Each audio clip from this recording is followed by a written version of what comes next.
Parenthood makes you realize a lot of shit about yourself. Fuck, am I fucking up my kid? That's your thinking. Oh my God, that's you.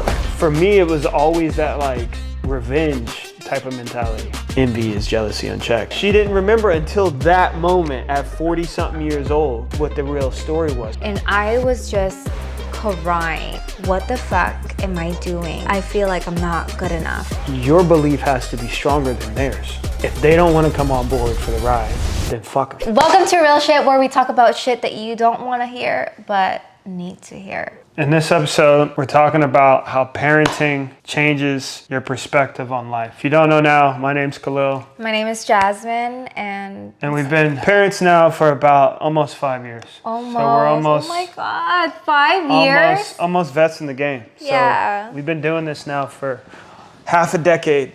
And I feel like through the last 5 years, we've had a lot of realizations, twists, turns, changes, but more so in these last 5 years, it's really looking back on experiences from our own childhood as our son, Lil, grows up. It forces you to really look back on things that happened to you and wonder what was the real story. Like, I believed this, but what was the real story behind what actually happened? Yeah, and right? like, it's just, I feel like parenthood makes you realize a lot of shit about yourself. Right. And like just digging deep on that. And I mean, you can see like Lil, he's almost 5 now.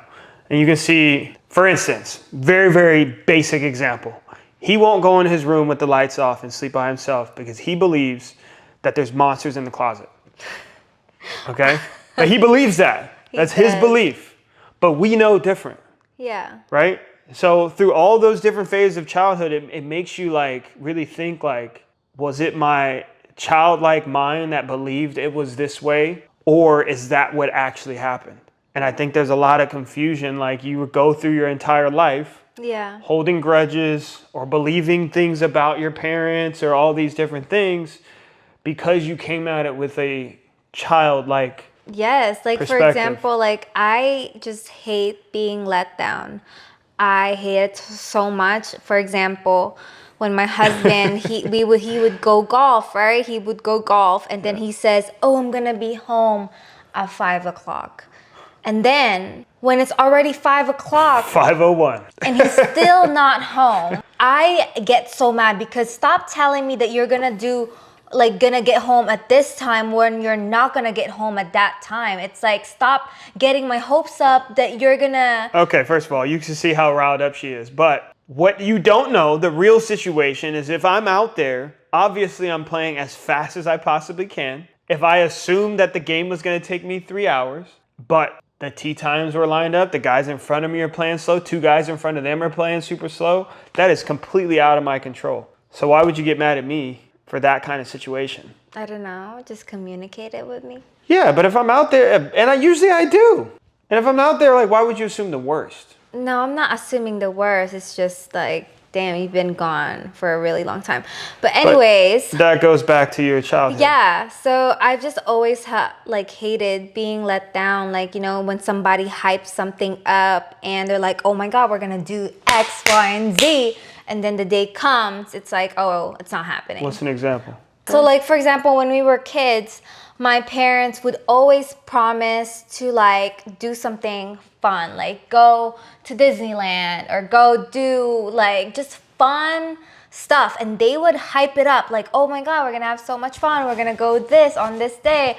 And then like the day comes, oh, we're not going anymore. And I would be so heartbroken. And then they kept doing that. And then for a lot of times, I would get so mad when, for example, they would tell me that they're gonna come here in LA, and then later on, closer to that date, saying that they're not gonna go, and I would get so mad because I'm like, stop getting my hopes up, and I just really, really hate it. But the thing is, when what I didn't realize that they just told you recently. Yeah, right? Recently, they actually didn't tell me. They told my sister.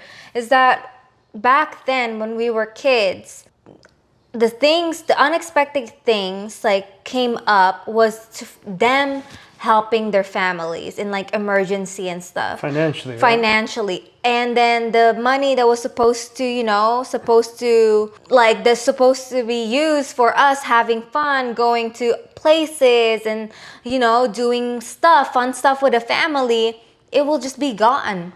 Like they won't have the funds to like go do these stuff with us. But then the thing is, I would get mad because I never knew all this shit. I never knew what was going on why things didn't happen. They would just say, oh, we can't go anymore, but no reason. That's why I just hate being let down. So you would have rather them just explain to you? Yeah, like tell me, talk to me. You think as a kid you would have made you mad at whoever that family member was, right?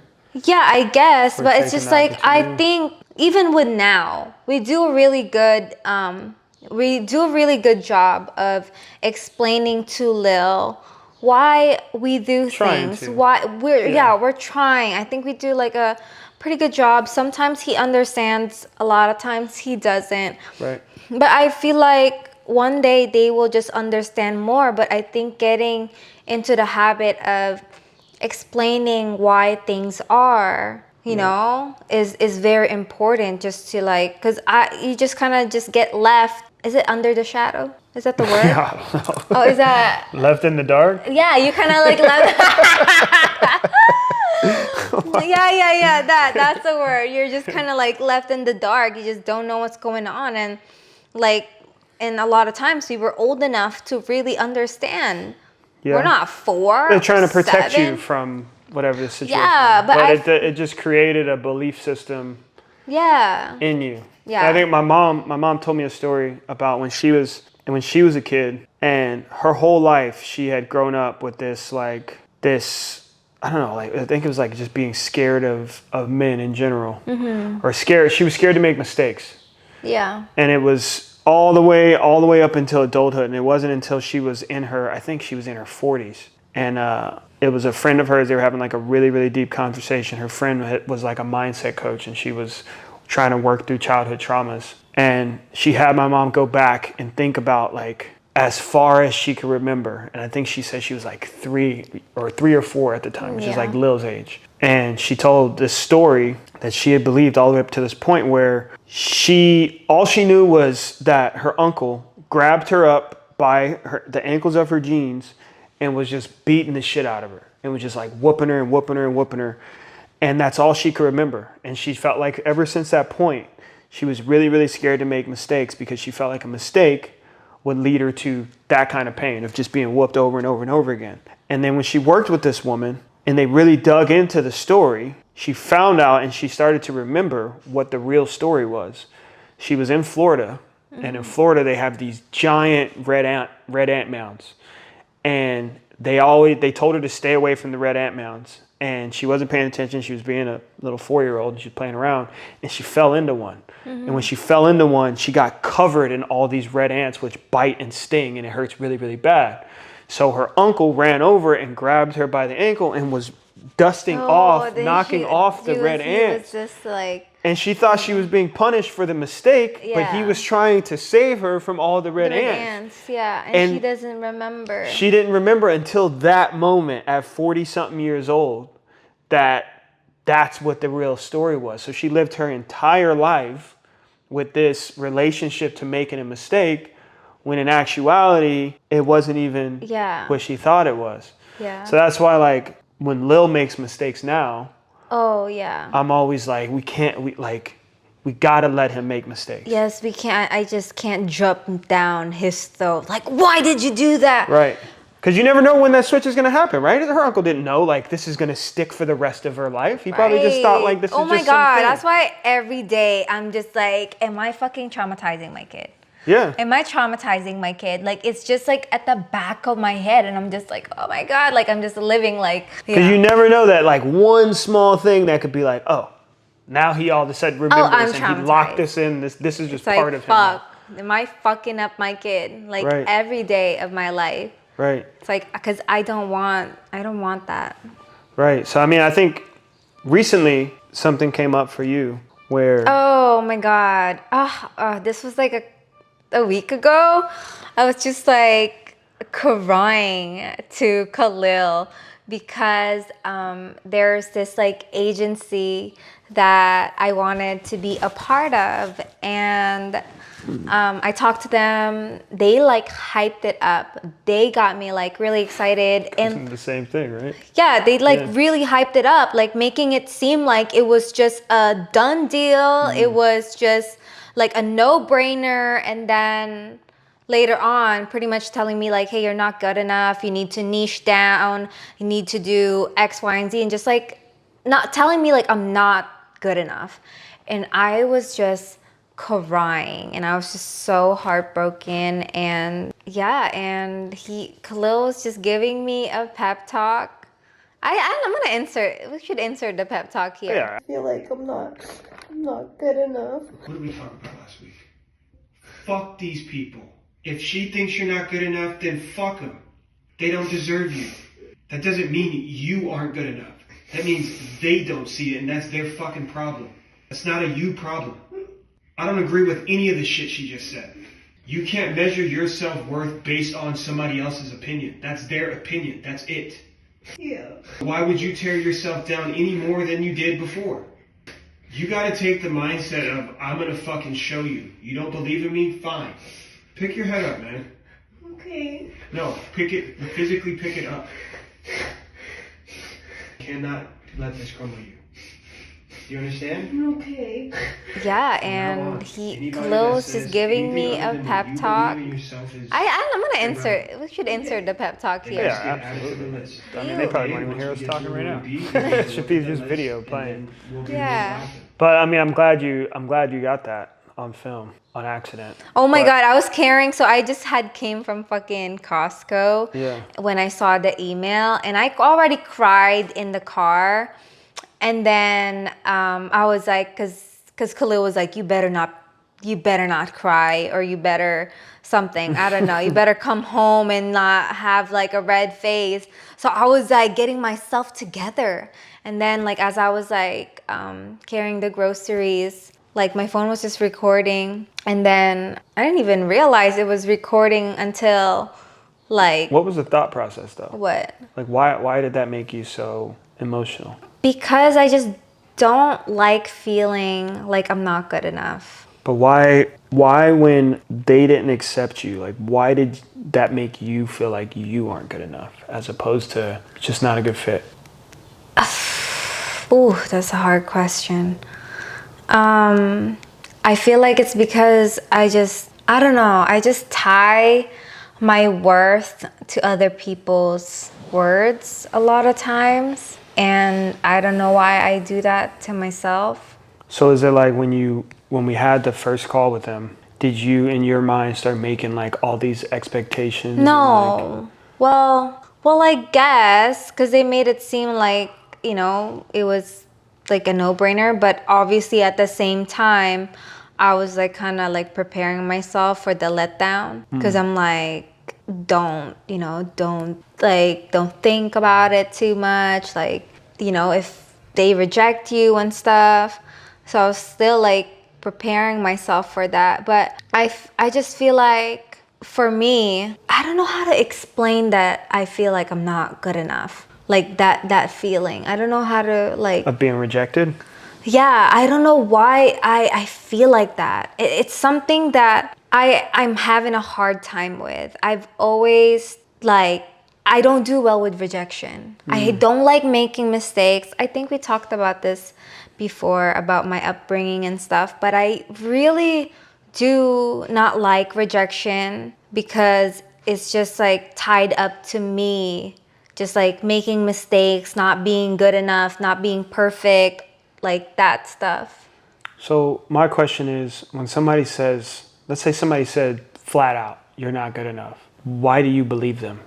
Why do you believe their word over yours? That's my problem. I don't know. But that's like the ultimate confidence, right? Yeah. If anybody tells you anything other than what Jasmin believes in her heart, in your mind, you have to view them as the wrong one. Yeah, like kind of like, fuck you.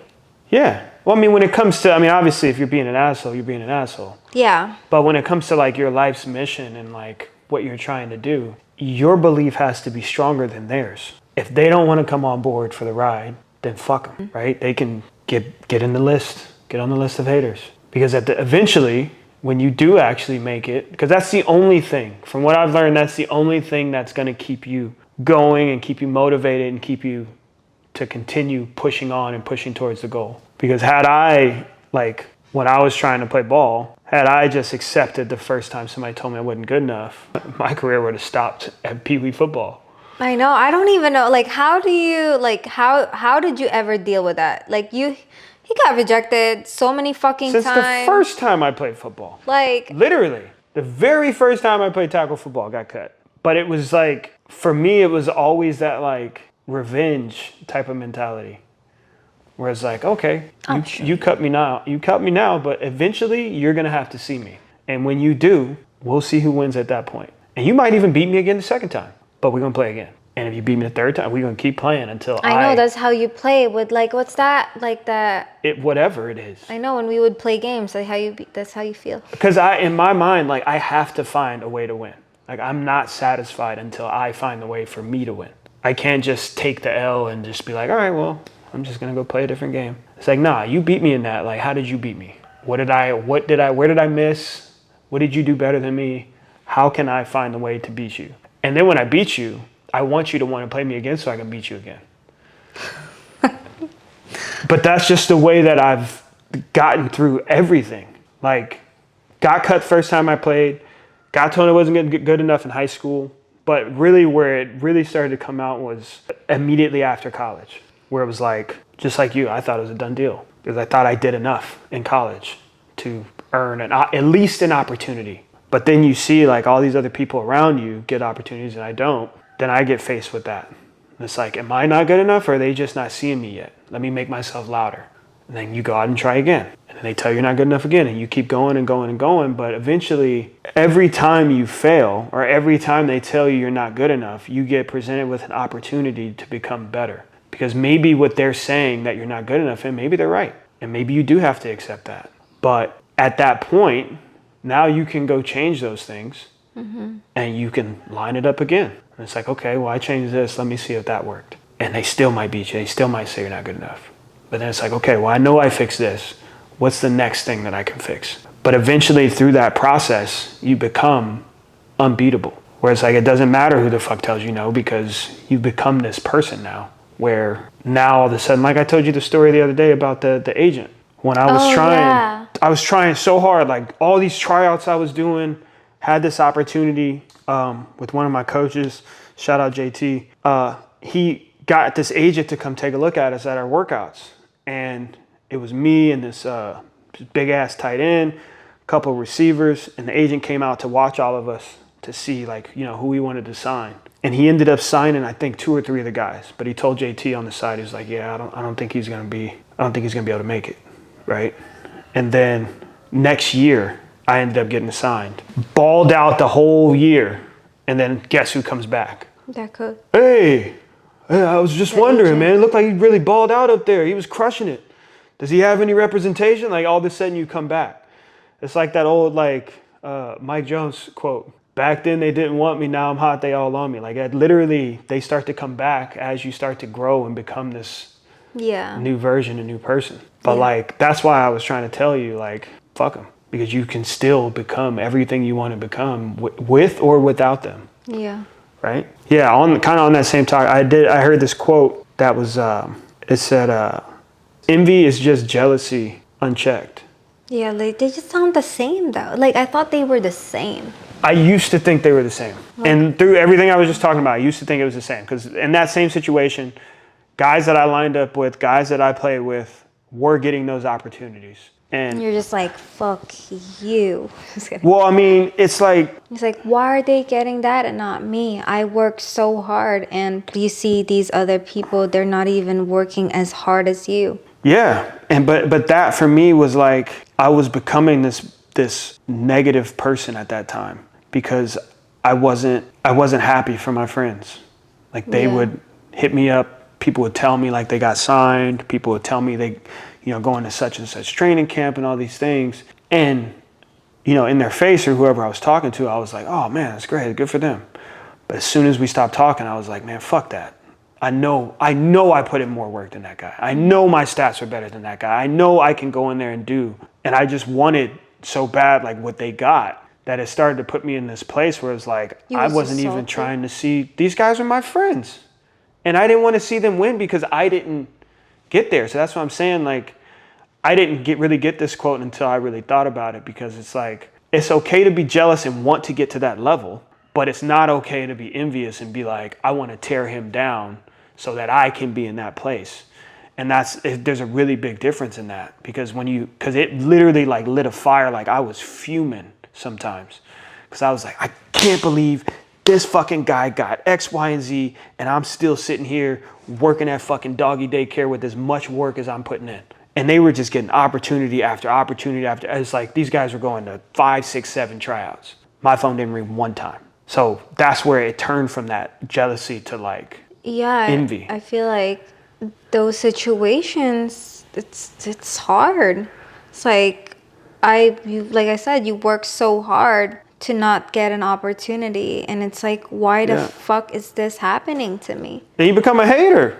Yeah, and right? you just, I guess that's how haters hate. Oh my god. Facts. When you like you literally hate to the point where it's like, not only do I want what they have, but I want them to not have it. And I like, we talked about this too, like with my friends. Like a lot of my friends got the like hand-me-down money, whereas like their parents Worked really hard. made it super easy for them. And like when I first retired and got into like entrepreneurship, I was starting to feel that again, that like, you know, you got the silver spoon, it's so easy for you. Like, yeah, you got money, but your parents got you that money. I got to get it on my own. And I started to like wear that almost to a point where it was like, y'all ain't doing shit. I'm going to do this shit on my own. But it wasn't until Lil and really embracing fatherhood where I started to realize like, nah, that's the wrong way to think about it. Like that's fucked up, because it's not their fault. It's not their fault they have it easy. I had to flip that for myself, where it's like, even though it's easy for them, why is it easy for them? It's easy for them because their parents sacrificed. Yeah, and it wasn't easy for their parents, or it wasn't easy for their grandparents. There's that one person in their family who made that difference. And when I really started to think about it, it's like, how can I feel that way about them when I'm trying to create that for Lil? And I'm trying to create that easy lifestyle for him. So all of a sudden, it really shifted that for me. It's like, no, it's not their fault. They deserve everything they got. Their parents put in the work. Their parents built these empires so that they could be taken care of for life. Like, that's the ultimate goal. Like, how can you knock them for that? Yeah. Like, yes, I'm the one that has to struggle, but I wouldn't have want it any other way, right? Because now, once we build what we intend to build, Lil gets to reap those benefits, right? Yeah, because I've always looked at your friend's parents like, wow, that's goals. Who I'm trying to, like, I aspire to be that, because like, damn, you have built that amount of wealth for you and your family, and they still get to enjoy it. Like, I love that so much, and I want that. It was a real shift I had to make, like I really had to think about it, because I was getting into that same type of mentality. But yeah, I mean, and there's another quote that I heard that was, hard times create strong men. Strong men create easy times. Easy times create weak men, and weak men create hard times. And that's the cycle. Yeah. But you can't knock the man who got it the easy way. Like, his struggles are his own struggles. It's not his fault he was born in that situation and you weren't. Same thing with people who are striving to be where we're at right now. Like, they can't knock us for what we do. And we should be actively, trying to help out when we can. But yeah, I think when you take that mentality, like, that's why it can be dangerous. That's why I said envy is jealousy unchecked, because when it gets to that level of envy, you stunt your growth. You stop right there. Yeah. Because you're not accepting of abundance. You feel like everything is scarce. Yeah. Right? You feel like they got it and now I can't have it because they have it. There's just so much, like, for everybody. Right. And if you don't approach life in that type of mindset, you get stuck. Yeah. Where you stop growing. Yeah. And evolving. You feel like everyone's out to get you. You feel like you're never gonna win. You feel like, oh, I gotta slight the next guy in order to get a leg up, like that kind of toxic type of mentality. Right. That's there's like something similar with like that with like like women supporting a woman. It's like Yeah. you can't hate like you can, it's like it's okay to support other people. It's okay for all of us to win. Yeah, it's like okay for like, you know, it's okay for you to do the same thing and still, you know, support each other because there's like everything is abundant. Yeah. Yeah, my mentality was not that for a long time. I feel like ever since I started like Instagram and stuff, I've just been always inspired. Yeah. That's why when you say jealousy and stuff, I feel like I associate jealousy in like a negative way. Yeah. I like to think about it as, you know, I get inspired. Like I am surrounded by a lot of boss women, okay? Yeah. A lot of freaking boss Yeah. women who is like are go-getters. They have big houses and they just seems to like just have it all. And instead of being jealous and then saying like, oh, I want that and like they don't deserve it, blah blah blah, it's like, wow, I'm so inspired. It's Yeah. like you motivate me to do better for myself, and that's how I like to look at it. So maybe it goes like inspired, Jealousy and then at the envy. very extreme, you get envious. Like I've been just always inspired by my friends That's good. that are like doing amazing. It's like, wow, you are doing amazing and I love that for you, and I'm trying to be Girls are right there naturally- with you, girl. Like Girls are like, I feel like, I guess there's two sides to that. Girls are naturally like you guys are naturally like that. You guys Not all. Some are catty, super some catty, are and bitches and all that. But I think more than guys, you guys will like build each other up. I love more of that. It's Like even not if your always- friend came out in a wild ass outfit, you'd be like, "Damn, girl, you look good, girl." Like dudes ain't like that. It's like, bro, what is that? Like, look at your shoes. Look at that. Look at, you know what I'm saying? It's like very different. like when they like show up.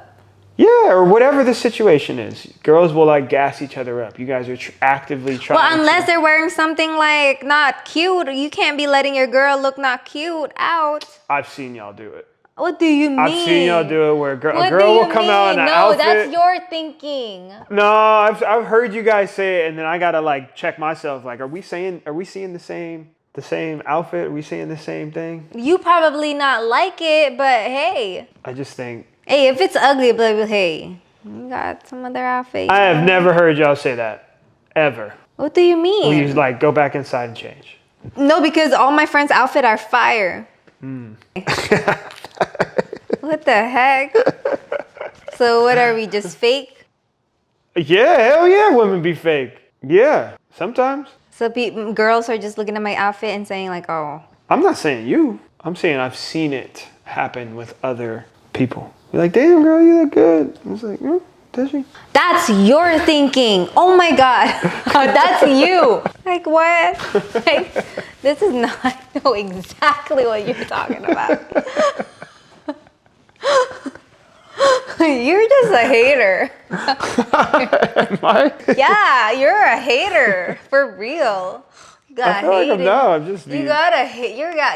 You and Tate are the same. I just be honest. No, you and Tate are the same. Y'all just haters. I don't feel like that. I feel like I'm gonna keep it a buck. That ain't it. No, you're okay. There was a quote that I heard on Instagram a couple days ago, and She listened to it like 10 times. I listened to it, and I needed it. I needed to listen to this, and I want to share it with you guys because I feel like you need to hear this too. Okay. Real shit. Yeah, because if you've been procrastinating and you're not doing what you're supposed to be fucking doing, listen to this, okay? The universe will put you in the same situations over and over again until you learn how to react differently, until you learn that enough is enough. And remember this, old habits do not open new doors. You must eliminate in order to evolve.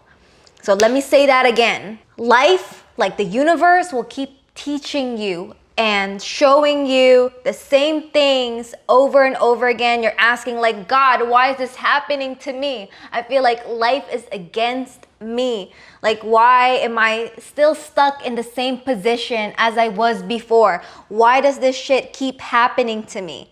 That's when you have to really sit down and be like, hey, what the fuck am I doing that's making me stuck in this same place? I literally had this conversation with one of my friends years ago, and I was telling her this exact same thing before I even like came across this like years ago. And I was like, life will try and keep teaching you the same lessons that you're not trying to learn from. And when this quote hit me, it hit me at the perfect timing, because I have been procrastinating. Like, I want so much more for my life, but I had just not been putting in the work.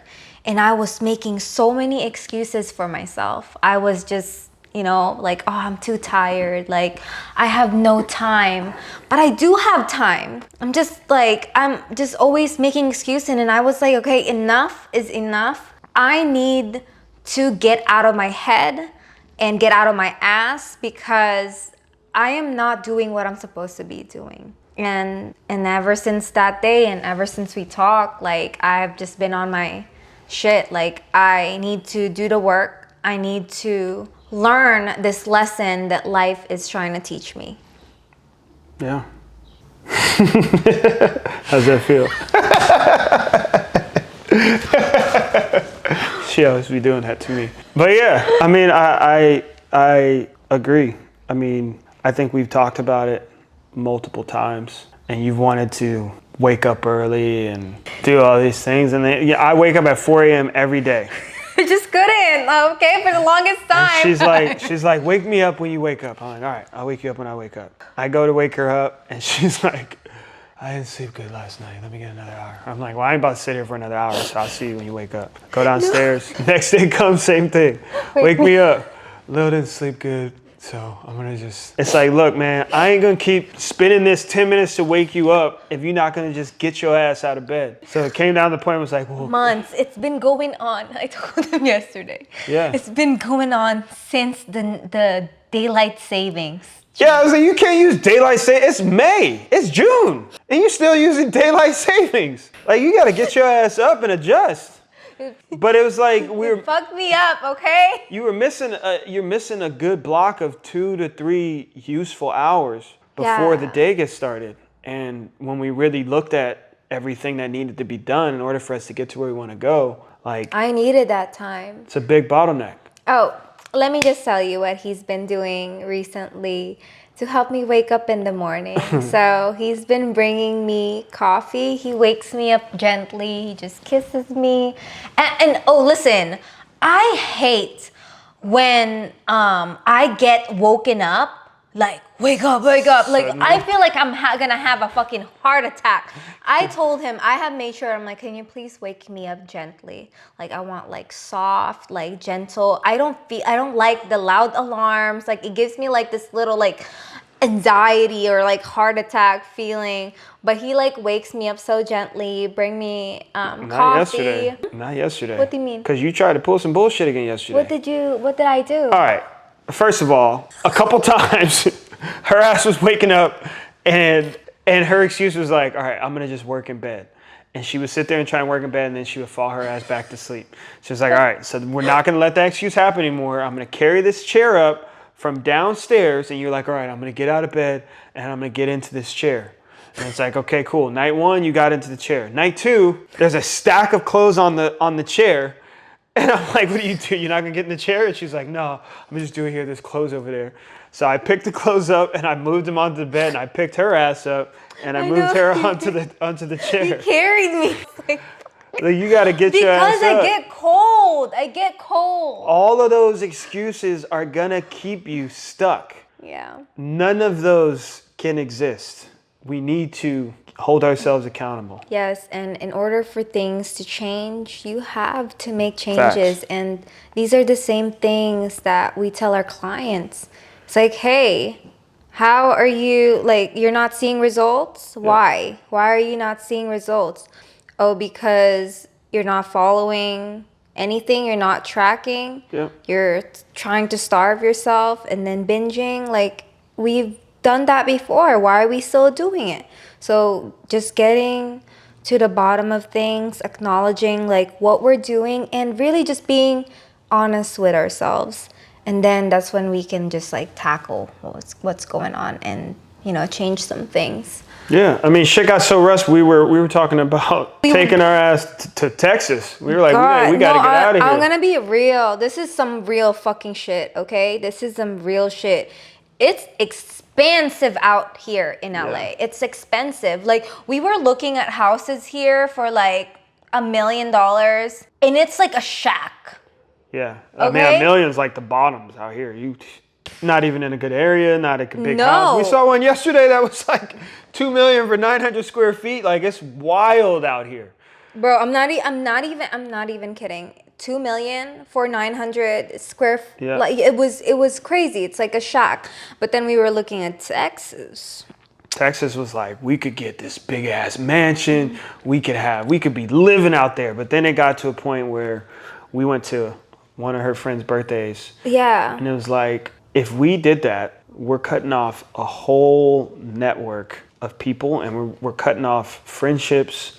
Yeah, and For Lil, and his cousins, family. his entire family's out here.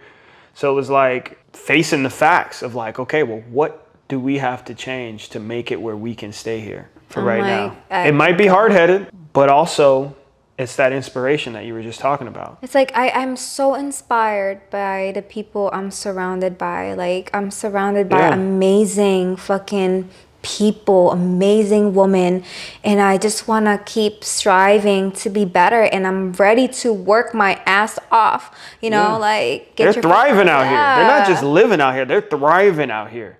Right. So I tend to believe if it's possible for them, it's possible for us. Yeah. We just have to eliminate the bullshit and make it happen, right? Like, we're in a good position to make it happen. We just gotta do it. Exactly. Like, literally, old me prayed for this situation, to be living in a place like this. Yeah. To be in a position now, I prayed for this, and this is what I wanted for myself. But, you know, like, You're not satisfied. Yeah. I aspire to be better. You're not even 30 yet. I know. Like, this can't oh my be God, this is my last year in my 20s. I'm turning 29. 29. Turn 34 a couple days from now. Oh my God, he's old. What happened with your friend? Oh, I was talking to my best friend yesterday. No, not yesterday, but a couple of days ago. She just became a new mom. She just became a new mom. I love her so freaking much. Khalil was like, how long were y'all talking for? We were talking for forever. We were talking for a really long time, just like catching up. And she was talking about, you know, one of the things that we talked about is her losing herself, that she's scared to lose herself, that a lot of people around her are saying, you know, don't lose yourself. And I actually used to tell her that I was so sad that I lost myself, that was really one of the hardest things that I went through. But then I told her what I know now that I'm gonna tell you guys. I realized that losing myself was a part of my journey to finding this new version of me.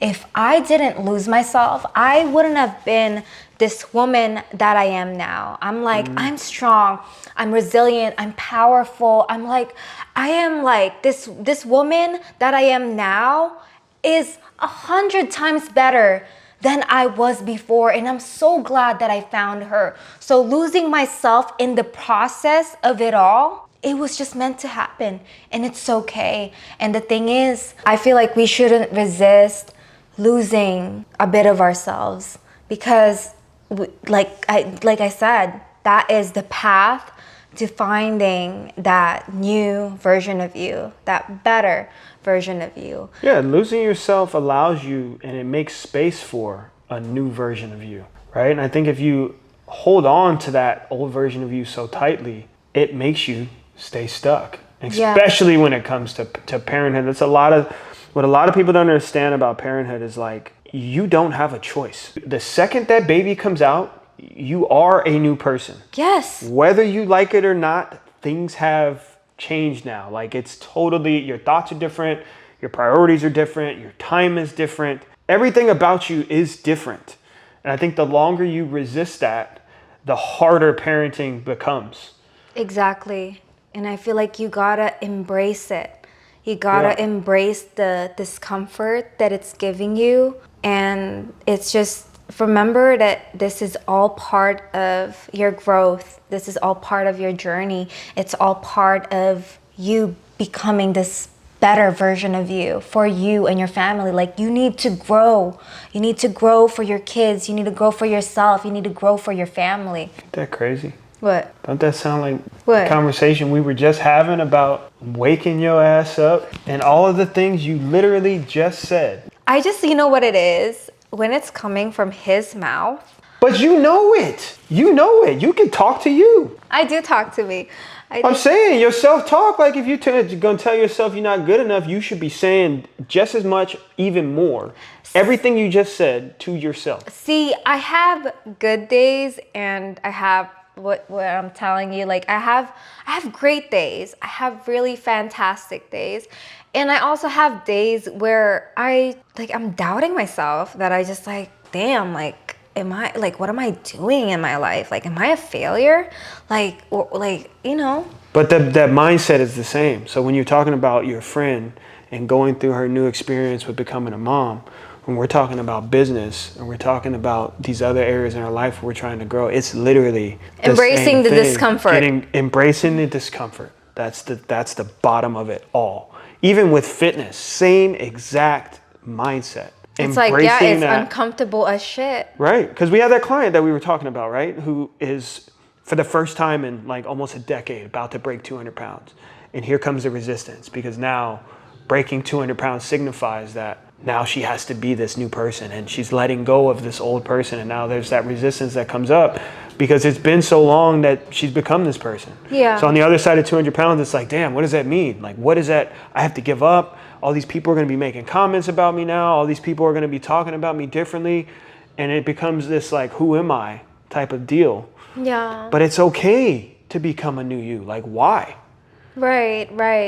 Why not grow? It's like that Jay-Z line that I failed on the first time I tried to bring it up. What was it? When he said, people look at me strange saying you changed, like I worked this hard to stay the same. Right. You work as hard as you work. You put in the effort so that you can change, not so that you can stay the same. What would be the point? Exactly. There's no progress if you're not changing. You got that quote right this time. I got it right this time. For the third time. Bam! Y'all can go back and watch the other one. Watch me fail it.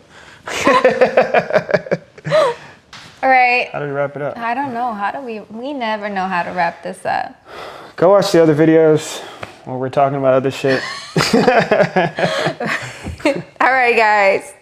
See you next time.